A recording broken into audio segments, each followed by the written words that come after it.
Cross-multiplying. Cross-multiplying and the concept of equality, unity and rules. We'll start off with the concept of equality. Consider the mathematical statement 10 equals 10. Well, 10 does equal 10, doesn't it? And we show this with an equal sign. If I divide one side of the equation by 2, then the equation does not match up.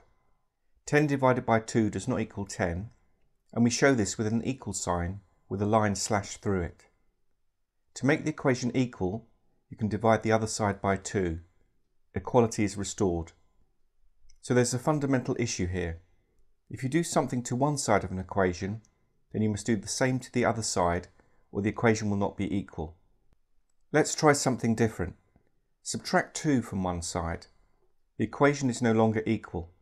To make it equal, do the same thing to the other side of the equation, and equality is restored. Unity. There's something else that helps in understanding what we are doing when we manipulate equations, and that is unity. Unity means one or oneness. If you divide anything by itself, you get 1.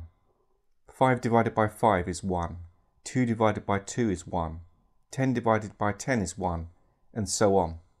Underneath every number you can think of is a secret 1, except we generally do not show it, but it is there nevertheless.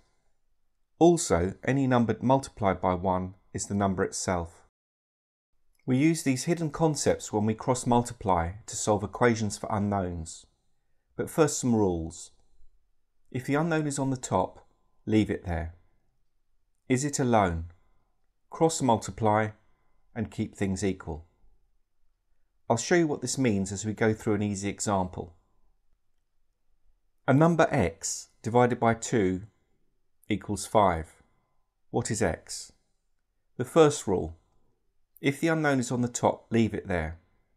The x is the unknown, and if you can imagine this written on ruled paper, it is on the top row, so leave it there. Is it alone? No, it is not. There is a 2 underneath it, trying to divide its way in. Now cross-multiply. Multiply the left-hand side by 2. This will mean that the 2 on the bottom will cancel out with it to create a 1. This results in 1 multiplied by the unknown x, which is the unknown itself. However, if you do something to one side of an equation, then you must do the same to the other side, or the equation will not be equal. So we must multiply the right-hand side by 2 also. You can now simplify the equation by calculating out the numbers. Let's try another example. 2 multiplied by an unknown x equals 10. If the unknown is on the top, leave it there. Is it alone? It's not alone. There's a 2 right next to it. Cross-multiply.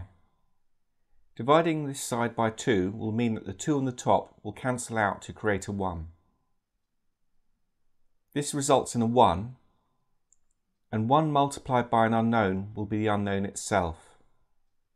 But the equation is no longer equal, because you have done something to one side, but not the other.